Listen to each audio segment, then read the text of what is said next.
तीखे नए नक्शों वाली निर्मला काफी सुंदर लगती थी देखने में। खासकर उसकी बॉडी तो क्या कहने। उसकी जो शादी है वो यूपी के हापुड़ से संजय से हुई। संजय दिखने में ठीक ठाक लड़का लगता था, लेकिन निर्मला उससे कहीं ज्यादा सुंदर और आकर्षक सुडौल लगती थी। अगर यूं कहें तो संजय अगर 20 है तो निर्मला उससे 24 थी। संजय काफी मेहनती लड़का था और निर्मला जो कि महिला वो चुलबुली टाइप की थी। क्योंकि आजकल दोस्तों मोबाइल काफ़ी चल रहा है, व्हाट्सएप की दुनिया, यूट्यूब देखते हो आप, लड़कियां देखते हो रील बनाती हैं, तो वैसे ही इंस्टाग्राम पर निर्मला रील बनाती थी और रील डालती थी जिसमें उसके तमाम फॉलोअर थे। लेकिन संजय को इन चीज़ों से कोई मतलब नहीं था, वो मोबाइल की दुनिया से दूर ही रहता था। निर्मला के वो काम पर भी टांग नहीं अड़ाता था। निर्मला अपने काम में व्यस्त थी तो संजय भी अपने काम में मगन था। शुरुआत में दोस्तों मर्द में काफ़ी जोश होता है। जब शादी होती है तो 2 साल तक, काफ़ी 2 ढाई साल तक जोश रहता है। जबकि शुरुआत में कहते हैं कि महिलाओं का सेक्स मर्दों से काफ़ी देर से जागता है, और जब जागता है तो आखिरी तक रहता है। मर्द बिल्कुल ढीला पड़ जाएगा, लेकिन औरत का सेक्स तभी शुरुआत होता है। और यहाँ पर मर्द को बस अपने से मतलब होता है, उसका काम हुआ सबको छोड़ देता है। वैसे ही धीमे धीमे धीमे धीमे निर्मला और संजय की दोनों की जो लाइफ है वो धीमे धीमे चल रही थी, कट रही थी। अचानक धीमे धीमे संजय के 2 बच्चे हो जाते हैं। 2 बच्चों का बाप बन जाता संजय। लेकिन संजय के ऊपर जिम्मेदारियां भी आ गई। संजय सिर्फ एक होटल में वेटर का काम करता था। अब जब 2 बच्चे हो गए तो ओबियसली जिम्मेदारियां भी उसी के सर पर आ गई, क्योंकि कमाने वाला सिर्फ संजय था, अकेला था, और वो अपने परिवार से दूर रहता था। दोनों किराए के कमरे को रहकर काम कर रहा था। वो रेंट पर रूम ले रखा था उसने, 1500 रुपये महीने में। अब ऐसे में रेलवे का काम था सिर्फ बच्चों को देखना, पालना, और संजय आता था, आके सो जाता था, क्योंकि होटल इंडस्ट्री का काम थोड़ा ज़्यादा रहता है, टाइम बे टाइम आना। अब ऐसे में संजय, उसके ऊपर जिम्मेदारियां आ गई तो वह ओवर टाइम भी करने लगा।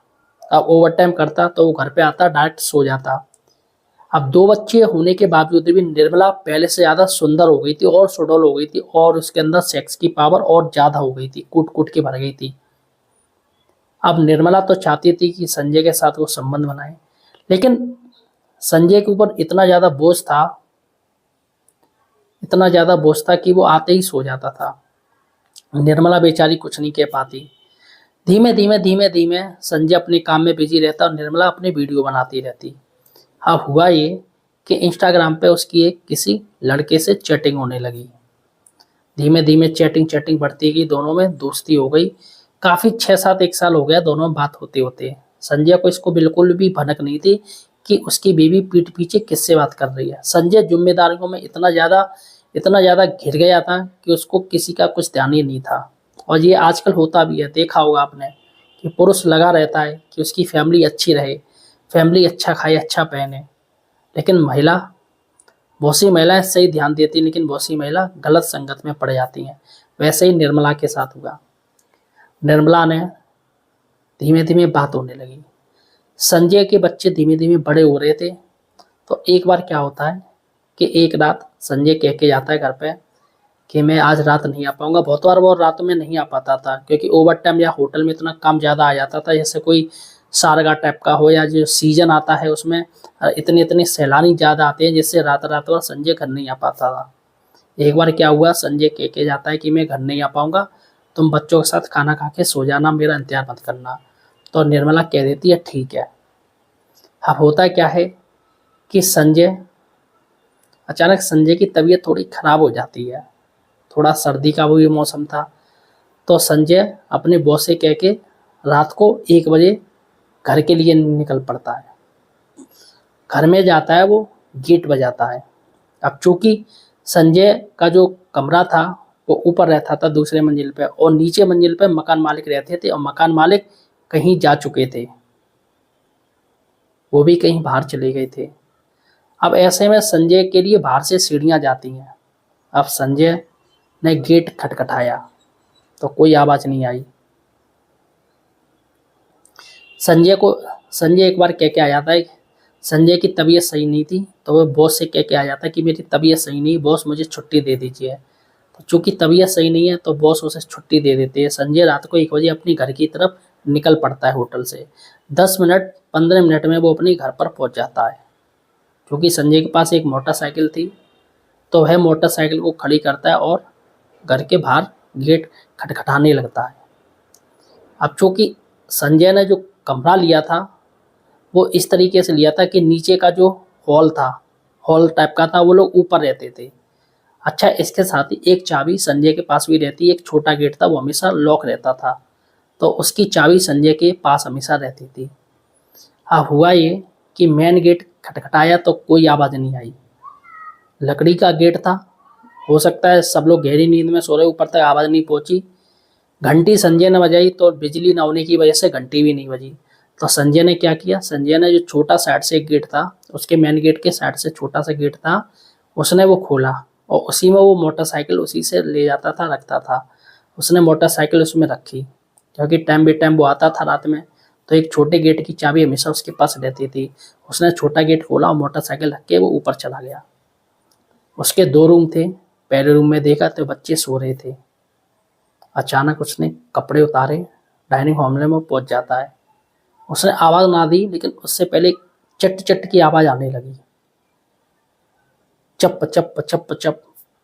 तो संजय ने देखा ये आवाज़ कहाँ से आ रही है। तो संजय धीमे धीमे उस आवाज़ की तरफ जाता है। एक पीछे की तरफ एक कमरा था, एक आगे था, बीच में हॉल था, पीछे की तरफ एक कमरा था। संजय चुपचाप जाके खड़ा हो जाता है।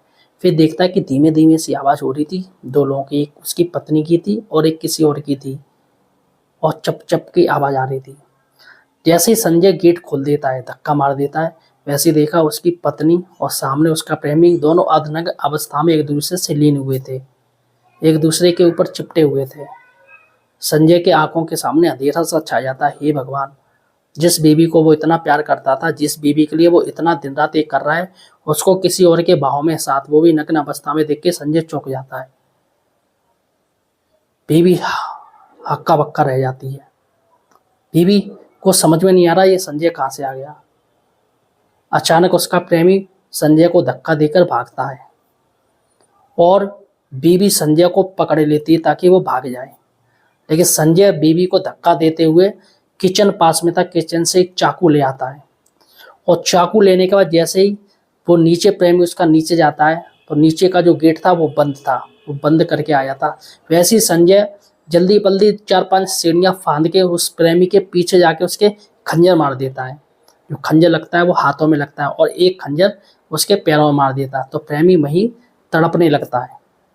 अब ऐसे में संजय फौरन परेशान था। उसने पूरे मोहल्ले में चिल्लाया, जगार हो गई, सब लोग इकट्ठे हो गए और उसके प्रेमी को, उर्मिला के प्रेमी को पकड़ लेते हैं लोग। रात को पुलिस आ जाती है और उसके प्रेमी को ले जाती है। इसके साथ ही संजय और उसकी पत्नी को भी थाने ले जाती है। जब सारा वाकया लोगों के पास पहुंचता है तो सब लोग उर्मिला को गाली देते हैं। इसके साथ ही संजय अपने बच्चों के साथ लेके उर्मिला से हमेशा के लिए अलग हो जाता है। दोस्तों, आपका क्या कहना है? ये एक सच्ची घटना है। क्या संजय ने सही किया या गलत किया? क्या उसको अभी भी बीवी को एक मौका देना चाहिए था या नहीं देना चाहिए था, या उसने अपनी पत्नी के साथ संबंध तोड़ के या उससे दूर रहकर बहुत सही किया? मुझे कमेंट सेक्शन जरूर बताइए और अगर आप पहली बार देख रहे हो तो इस चैनल को सब्सक्राइब जरूर कीजिए।